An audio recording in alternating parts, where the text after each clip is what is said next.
and Zibby. We have a guest joining us this morning. As always, it's Fisayo for the Tech Friday edition of Business Express. We love it when you're a part of the conversation. To send your message to us, all you need to do is get on WhatsApp. The number is 0809 4440981. And we're streaming live on YouTube as well. Smooth 981 FM Lagos is the channel name. And you can even post comments on there. Good morning, Fisayo. Welcome to Business Express. Good morning, Zibby. Good morning, Aya. Good morning, Lagos. It's exciting to be here this Friday. Is it cold or hot? It's cold, but it will be hot in a few hours. Yep. All right. So let's start off with talking about deep fakes. Fisayo, what do you make of that deep fake video of Elon Musk saying that he's building the world's biggest hotel? Not anywhere else, but in Nigeria.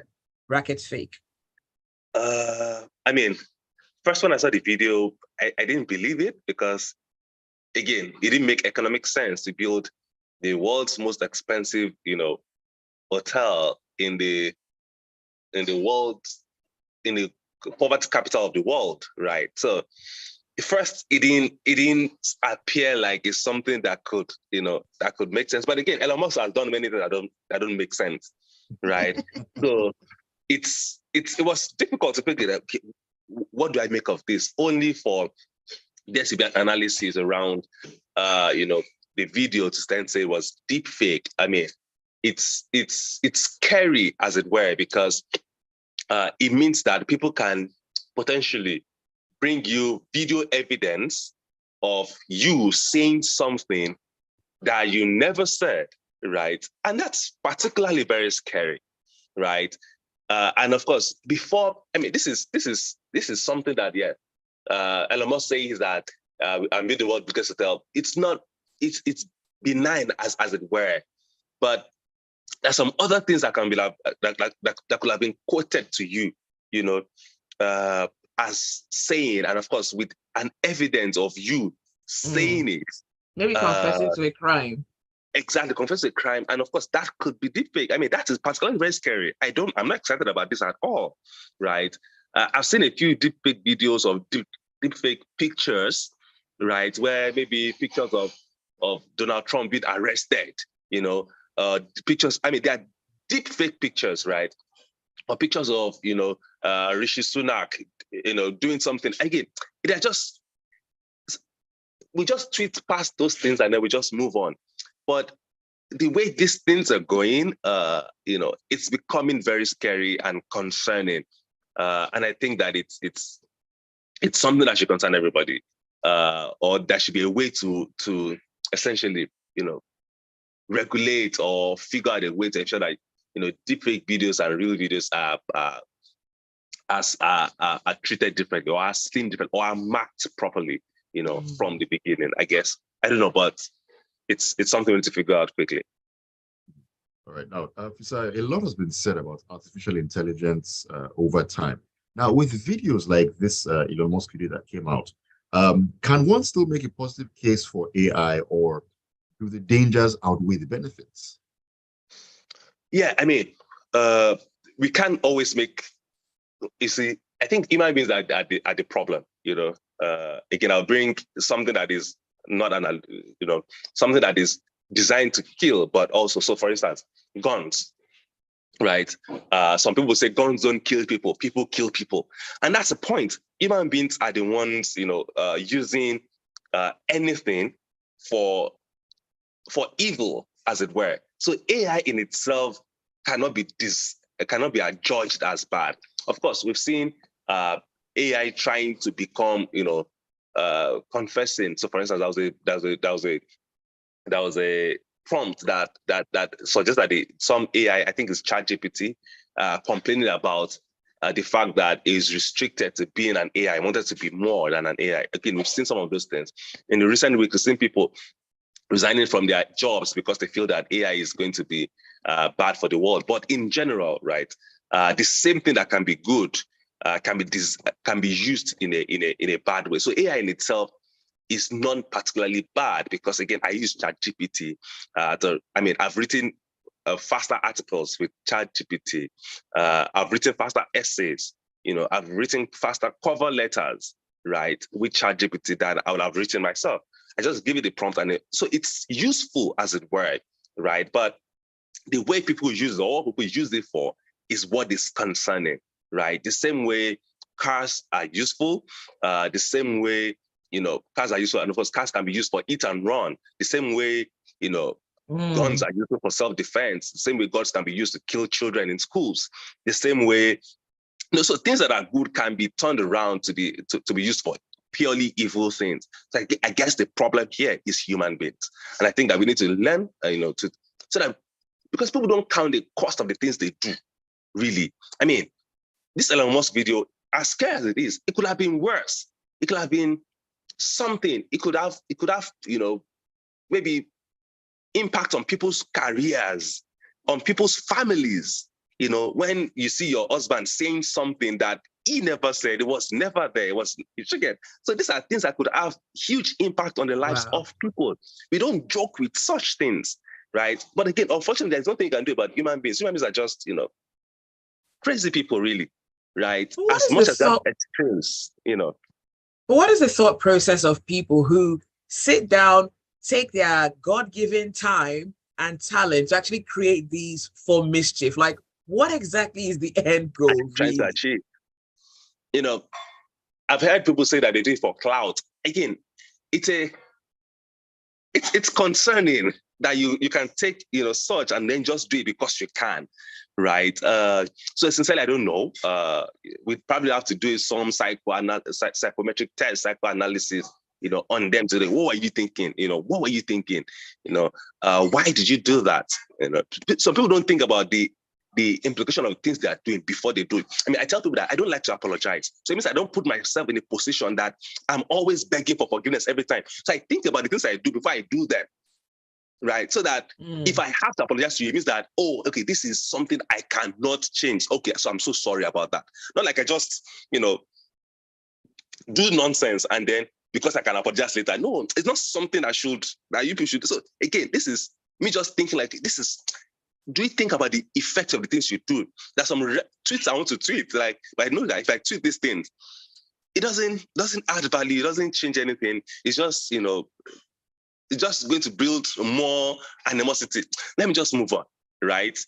So these are things that people do, thought process within myself or within people that make them take decisions. So I mean, I don't know why, but again, it's particularly very dangerous, and I think we need to be careful around those. Yeah. So what does this mean for us in media? We have to talk about the news. Is media under more pressure than ever to fact check these clips, at least for the sake of the public? I mean, media, so the role of media is changing in the 21st century. So back in the day, it was radio and TV, but now, news breaks and people are already recording them on their phones before any media outlet see it, right? So there's some things that could have gone, farther, that could have gone farther before media outlets see it. That's number one. Number two is also that, again, at least from the US, we've seen that, media today is now choosing sides, right? And of course, I think it's something that is now more divisive ever than before. Media choosing sides, choosing what to report or how to report some things, choosing whether or not to say a few things, calling some things fake that in fact turns out not to be fake, So it's the world is changing, and we need to figure out how to live, in a sane environment or sanely in this, ever-changing world. So it's not just about the media, it's about everyone. So it means that when you see a video, you should, your first question is to doubt. Like, okay, is this possible? Is this true? So you ask questions first.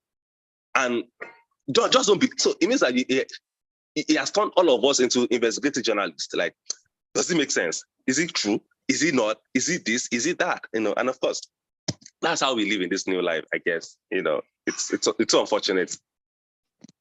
Perfect. So let's move on to the electric buses in Lagos. Governor Sanwo-Olu has announced on his Twitter page that Lagos is taking delivery of electric buses, via a deal with Rwanda Clean Energy, and a Chinese electric vehicle maker. Now, what do you make of this development? It's shameful. I mean, that's what I think, because I don't think that government, you see, I look at the BRT lanes, right? I look at the BRT lanes and I say that these lanes are not optimized for use, right? Because government is trying to be the only ones that put buses on those roads. Government has no business in business. I mean, this is something that we've figured out a long time. You see traffic on Ikorodu Road and you see the BRT lanes empty with no buses running on it 24/7. You see people at bus stops queuing, waiting for the next available bus that is filled up to the brim and that people are standing in before they get in. So it doesn't make sense. It's clearly not working. That is something that we need to. So it means that few things have to happen. We need more buses, right? Government doesn't have the capacity to put more buses on the road, especially after the management of the existing ones. So why can't you allow private sector people, people that do transport, put their own buses on the road, big buses, and let them use the infrastructure and pay you for it? Right? That's what I think. That's how to solve that problem. Now, government is then investing 200 million naira on an electric vehicle. Electric vehicle that, that its range, is greatly impacted by the traffic that you have in the city, that you need to still, use diesel generator to charge it, So what are you trying to prove? Exactly. What's okay? I just bought the electric. Hey, I should be happy because of that. Really? It doesn't help anyone. I mean, as far as I'm concerned, it's total waste of time. And of course, mark these things. We'll see what happens to these buses in the next, in the next 2 years, 1 year latest. You'll have seen all of these buses gone off because government doesn't know how to manage anything, any business that is given to it. Look at the BRT buses. You see that, we just taking delivery of 200 new BRT buses. And of course, in the next just few weeks, you saw all of those buses, their ACs are broken, their windows are broken, their seats are broken, everything is broken and nothing is done to fix them. This is the job of private sector people. It's difficult to run transport business. It's not government's business. But of course, when the surname of the person running, Lamata or Fisayo, where we have just 1 more minute. So ultimately, Are you saying, should we hold off on all electric vehicle discussions in Nigeria until at least we have constant electricity? No, I'm saying that it is not the government's job to buy electric buses. It is not their job. They have no business doing that. Even from a private sector perspective, we've seen that even people that try to, electric buses in Nigeria electric vehicles in Nigeria has been largely private. And we know from experience that this ones, buy from, the charges from diesel. And of course, they also buy it for luxury. So my point is that Lagos has a bigger transport problem. Go to BRT stations today. People are standing there because there are no buses. There are not enough buses. And then suddenly, okay, I have 2, 3 electric buses and I should be happy about that. No, there's a bigger problem. We need to solve transport problem first. It's luxury to think, this is. And of course, there's the emission problem that we're talking about. People don't talk about the fact, again, because, sorry, Zibby, I'm so angry. That's why I'm sounding this way. We're out of time. I'm going to read Fisayo, we're out of time. I'm going to read one message. Deji says certain tech shouldn't have been invented. Who has nukes benefited? AI may just be the next level nuke in town. Just saying.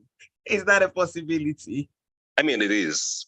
There are unmanned drones, unmanned attacks, So again, many things can happen, many things can go wrong, right? So we just need to figure out a way to regulate how we operate in this new normal, I guess. All right, that is all the time that we have for Business Express. Thanks for your messages. Thanks for listening. And special thanks to you, of course, Fisayo, for joining us this morning on Business Express. Thank you for having me. Please stay with us. There's a lot more to come. Bye. Excuse me. Thanks, Fisayo. Bye. Bye. Bye. Bye.